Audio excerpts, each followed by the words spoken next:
Hello friends, welcome to my channel. कैसे हैं आप सभी? आई होप आप सभी अच्छे होंगे। लास्ट वीडियो में हमने वन वर्ड सब्स्टिट्यूशन को याद किया था। आज हम उनके आगे के वर्ड्स को कंटिन्यू रखेंगे। आपको हमारी वीडियो कैसी लग रही है कमेंट सेक्शन में ज़रूर बताइएगा और साथ ही अपने दोस्तों तक शेयर ज़रूर कीजिएगा और वीडियो पर लास्ट तक ज़रूर बने रहिएगा।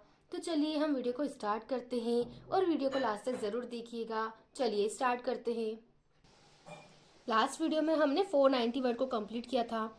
491 है showing care and efforts in your work और ड्यूटीज, यानी कि आपके काम और ड्यूटी में जो आपका मतलब केयर दिखाते हैं आपके प्रति, है ना, मतलब जो एफर्ट्स लगाते हैं किसी वर्क और ड्यूटी में, उन्हें हम क्या बोलते हैं? मेहनती। ठीक है, मतलब जो अपना काम पूरे एफर्ट्स के साथ करते हैं, ठीक है, उन्हें हम बोलते हैं मेहनती, यानी कि डिलीजेंट। ठीक है, तो डिलीजेंट को हम कैसे याद करेंगे? दिल्ली को हम समझेंगे दिल्ली से, और इसे हम समझेंगे, इसे हम पढ़ेंगे जेंट। ठीक है, तो दिल्ली में जो काम करने वाले होते हैं वो क्या होते हैं? बहुत ज्यादा मेहनती होते हैं, तो इसे हम ऐसे याद कर सकते हैं। 492 है इरिस्टिबल क्रेविंग फॉर अल्कोहलिक ड्रिंक, यानी कि क्रेविंग का मतलब होता है किसी चीज की आदत लगना या लत लगना, और अल्कोहलिक ड्रिंक यानी कि शराब की लत लगना, उसे हम बोलते हैं डिप्सोमैनिया। ठीक है, तो डिप्सोमैनिया, अब यहाँ आपको जो मैनिया वर्ड दिख रहा है ना, ये एक रूट वर्ड है। जो मैनिया वर्ड है ना, इसका मतलब होता है किसी चीज के प्रति पागलपन होना या किसी चीज की आदत लग जाना। और ये डिप्सो है ना, इसे हम डिस्को से समझेंगे। ठीक है, जो डिस्को जो पार्टी होती है ना, वहाँ पे लोग क्या करते हैं? शराब पीते हैं। तो डिप्सोमैनिया यानी कि शराब की लत लगना। ठीक है, ये वर्ड एसएससी के एग्जाम में 2 टाइम रिपीट हुआ है, तो इसे आप ऐसे याद कर सकते हैं। नेक्स्ट वर्ड है a book of names and addresses, यानी कि ऐसी बुक जो नाम और एड्रेस यानी कि पते की लिखी होती है, यानी कि नाम और पते की पुस्तक, उसे हम बोलते हैं डायरेक्टरी। ठीक है, तो डायरेक्टरी मतलब होता है नाम और पते की पुस्तक, तो इसे आप ऐसे याद कर सकते हैं अपने तरीके से। ये वर्ड एसएससी के एग्जाम में 2 टाइम रिपीट हुआ है और अदर एग्जाम में भी ये वर्ड 2 टाइम रिपीट हुआ है। नेक्स्ट वर्ड है अ सॉन्ग संग in the past at a funeral और फॉर अ डेड पर्सन, यानी कि जो डेड पर्सन के लिए जो सॉन्ग्स गाए जाते हैं, मतलब उन्हें हम क्या बोलते हैं? शोक गीत, यानी कि डिर्ज। ठीक है, तो डिर्ज को हम बोलेंगे शोक गीत, तो इसे भी आप अपने तरीके से याद कर सकते हैं। ये वर्ड एसएससी की एग्जाम में 2 टाइम रिपीट हुआ है। नेक्स्ट वर्ड है an act that has disasters consequences, यानी कि ऐसे एक्ट जो डिजास्टर्स मतलब जो आपदा आती है ना, मतलब जो डिजास्टर आपने सुना होगा, डिजास्टर मतलब होता है आपदा। ठीक है, तो इसका मतलब होता है आपदा यानी कि डिजास्टर। डिजास्टर्स को हम समझ सकते हैं डिजास्टर, तो ये दोनों वर्ड मिलते जुलते हैं ना, तो आप इससे निकाल के याद कर सकते हैं कि डिजास्टर्स यानी कि डिजास्टर यानी कि कोई आपदा, तो इसे आप ऐसे याद कर सकते हैं। नेक्स्ट वर्ड है a heavy around plate of metal thrown by an athlete, यानी कि चक्का फेंक प्रतियोगिता होना, यानी कि डिस्कस।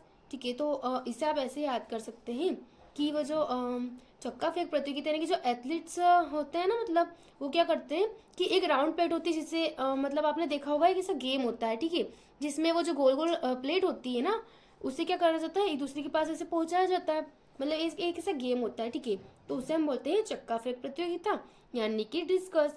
तो ऐसा आप समझ सकते हैं कि जो जब भी कोई प्रतियोगिता स्टार्ट होती है ना, तो उससे पहले सारे जो प्लेयर्स होते हैं वो क्या करते हैं? आपस में डिस्कस करते हैं। ठीक है, तो डिस्कस मतलब चक्का फेंक प्रतियोगिता, इसे आप ऐसे याद कर सकते हैं।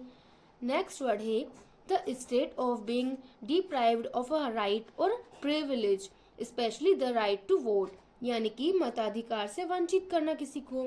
ठीक है, ताकि वो वोट ना कर सके उसके लिए, उसे हम बोलते हैं डिसइनफ्रेंचिसमेंट। ठीक है, तो इसे हम बोलते हैं मताधिकार से वंचित करना। तो इस यहाँ आपको दिख रहा है फ्रेंचाइज। ठीक है, और इनफ्रेंचाइजमेंट यानी कि किसी मत देना, और डिसफ्रेंचाइजमेंट करना है उसे, मतलब क्या करना है? मत देने से उसको उसके अधिकार से दूर रखना, यानी कि मताधिकार से उसको वंचित करना। ठीक है, तो इसे आप ऐसे याद कर सकते हैं।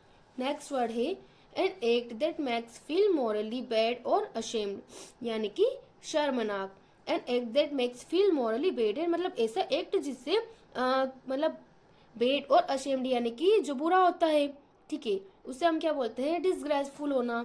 ठीक है, तो ग्रेसफुल होना यानी कि कोई चीज अच्छी होना, और डिसग्रेसफुल यानी कि शर्मनाक होना। ठीक है, तो इसे आप ऐसे याद कर सकते हैं।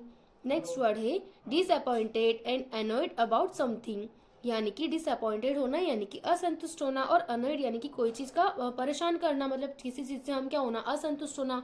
जब हम किसी चीज से असंतुष्ट होते हैं तब क्या होता है? तभी वो चीज हमारे मन मन में बार बार क्या करती है? अनॉयड करती है हमें, यानी कि परेशान करती है मन में। ठीक है। तो उसे हम बोलते हैं असंतुष्ट होना, यानी कि डिसग्रंटल्ड। ठीक है, तो इसे हम ऐसे याद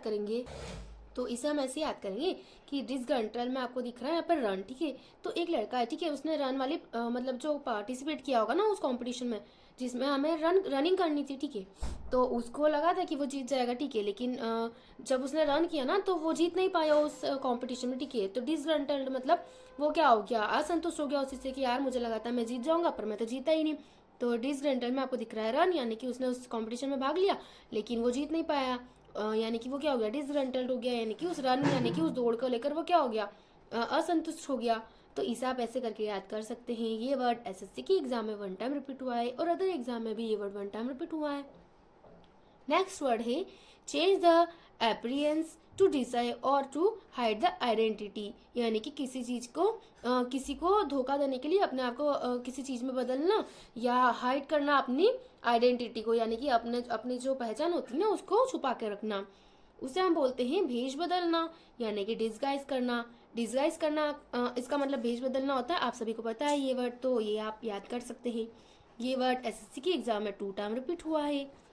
नेक्स्ट वर्ड है break up into small parts as the result of impact और डिकॉय, यानी कि किसी चीज का क्या हो जाना, विघटित हो जाना। ठीक है, यानी कि उसका किसी बड़ी चीज का छोटी चीज मतलब स्मॉल पार्ट्स यानी कि छोटे छोटे टुकड़ों में टूटना उसका।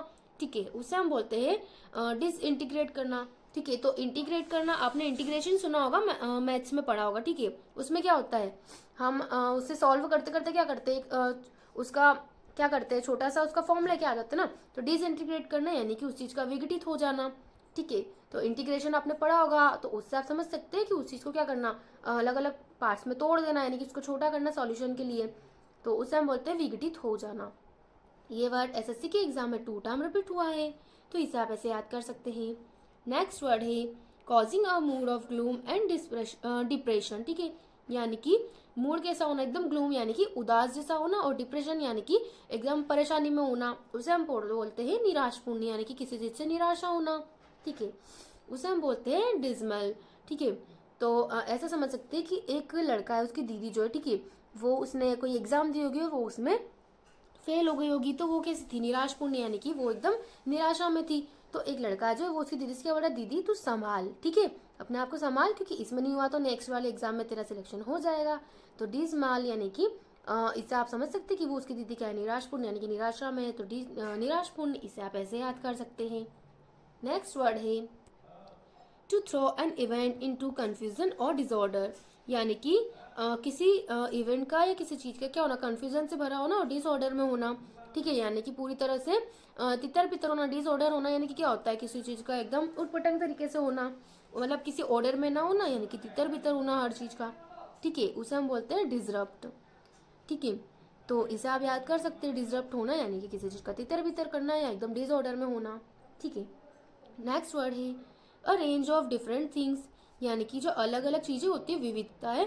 ठीक है, उन्हें हम क्या बोलते हैं, डाइवर्सिटी। ठीक है, तो डाइवर्सिटी जो होते हैं ना, उसका मतलब होता है विविधता होना, यानी कि अलग अलग चीजें होना। तो इसे भी आप याद कर सकते हैं। ये वर्ड एसएससी की एग्जाम में 2 टाइम रिपीट हुआ है।